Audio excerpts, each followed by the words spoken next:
So there's Christian Parker audio that a lot of Cowboy influencers lost their minds over the weekend. DallasCowboys.com wiring him up at practice. Bobby, why all the love for this? I was looking forward to you explaining your theory as to why everyone was just going crazy. Is it just new? Is it just hope? Is it just football? Well, some of it's hope. Some of it is obviously just people have been so psyched to get Christian Parker here and what they've made up in their mind he already is.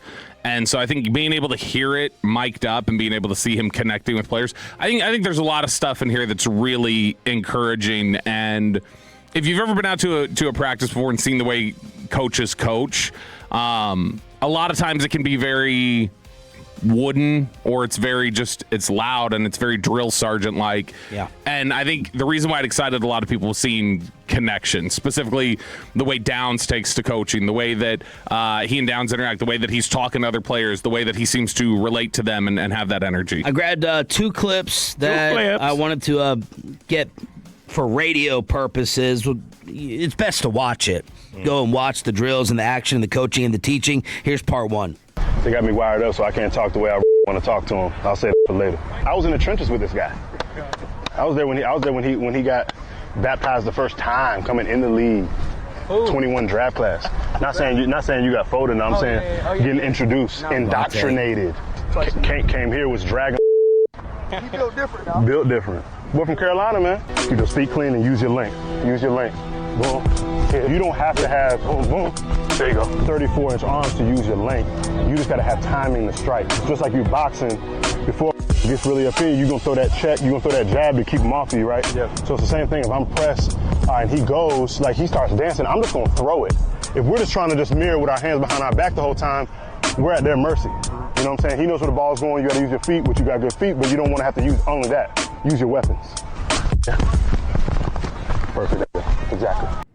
That's one of those things where John Owning was in love with that in terms of you don't have to be the longest to use your length. So it's something where we're not far removed from Amari Cooper being damn near run out of town because he just asked why. Why are we doing this? Why is it this way? Why is it like... Why do I have to take this needle? Yeah, well, there's that too. Coaches don't like a lot of times being asked why. He and Sanjay Lal did not get along. That was a you need to pick somebody here, and they picked Amari Cooper, rightly so. But it was a did not like being questioned. Like felt like how dare you? Christian Parker is the very opposite. Christian Parker is like, I will show you the why. I'll tell you how. I'll tell you, like, more than that, you don't even have to ask. He wants to explain it to you because everything we've learned about Christian Parker is his entire career trajectory has been the why. He wants to know why, and he wants to share with other people why, and I think that's a big thing. And I don't think that he was being composed and calm because he was mic'd up. I think this is how he coaches. I went and listened to some mic'd up audio in Denver back in the day, and it's just that calm. You know, you're not getting Greg Williams. You're not going to get the usual yelling and screaming that you're used to from your special teams coach or your defensive coach. And I really like this clip with Overshown wearing the green dot, and this is Christian Parker talking to him through the headset over and over and over again about the C word. All right, over-communicate.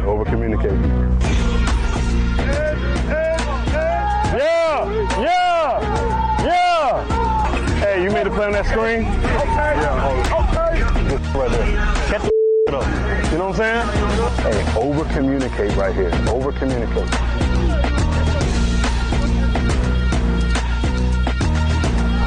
Scoop it up! Hell yeah, Demo! Yes, sir, Demo! Yeah! Hey, we got OPI! Bring them back! Bring them back! Bring them back! Scoop it up! There it is. There it is. And he just kept telling Overshown, over-communicate. Which that's what Dak was talking about that we had last week, where Dak was saying the thing that stands out is just how loud they are. Like that it sounds like an echo. Whenever they're making calls, they're hearing it echoed back defensively, and that has not typically been the norm for them. And so that's clearly been a big focus. And last year, that's all we kept hearing. Well, communication's not great. Communication's not great. And it just was unnerving and seemed impossible that professionals, on that side of the ball, however many of them were on the roster, 25 of them or whatever, couldn't figure out how to communicate with each other play to play. And I'll never forget the last game of the season when they break the huddle, or one of the last 2 games of the season, whatever it was, and Malik Hooker and Trayvon Diggs are talking to each other, and Malik Hooker's having to, as the huddle breaks, stop down and, slap his hands together, dude, do you not understand what I'm saying? You need to be doing this. And just all this wild confusion on the field. That happened way too often last year, and it can't happen again. Question. You can have, because everybody talks about people that love football. You got to love football. And they don't want anybody who asks why. Never. So would you rather a team full of guys who love football but never ask why? Guys never told why. Guys who love football ask why. Or guys who really, really like it and always ask why. I think guys who love football ask why. Well, then they get booted out of town. Sanjay Law got booted. I mean, Amari Cooper eventually got booted out of town. Yeah, because he wouldn't get boosted. He got booted because he wouldn't get boosted. Well, there's a difference, right? We always reference Josh Rosen in Arizona. I think Josh Rosen was the annoyance of. Oh, I get it. Yeah. There's a difference when all right, so tell me why we're doing this versus why. Yeah, why? That's why? Me. That's me. Okay, so you don't want me. Yeah. Like on your football team. Explain it. Yeah. Tell me why. You don't want to that. I'm why are we not playing any FIFA audio? Right. What? Why is that? But then if I ask 10 more questions in the hour in our post-show meeting, that's going to be annoying. And you got to right. Shan Law. Yeah, if you ask that question and then say, "Well, did you do this? Well, did you do this? Well, did you do this?" Yes. I understand. That's the annoying part. And I think that's the thing. I think they feel like asking questions shows an appetite for football and a love for football. It's just, how are you doing? Are you condescending, or are you looking for information and education? Trying to be annoying or naturally inquisitive. And then you have him and Caleb Downs, which you really liked at the end of this. Before we move on, this is Christian Barker, DallasCowboys.com, mic'd up. Not the audio, Bobby. You just explained what you saw with him. And when you hear them teaching, when you hear him talking to Caleb Downs and you see Caleb Downs being receptive to it, I think it shows that there's 2 different things here. One, it shows that Christian Parker's got a lot of skill as a teacher and somebody who, because it's them working off to the side by themselves, at the end of practice. And I think what you see is the skills on display of Parker's ability to connect, to communicate, how he puts his ideas forward and how it's taken in and absorbed by players. And then the other is just Caleb Downs as such a high-level thinker and processor and things like that, still being willing to stand there and take teaching. And not only that, put it into practice. Jason Garrett has told the story before of when they knew they had something with Dak Prescott, was they had never seen him really do anything under center. He had never really done it before. And so he was in there for rookie minicamp, and he was taking his first drop back from center, and they were having him hand off the ball. And Garrett said it was awful. And he had to just stop him and go what are you doing? You look like a mess.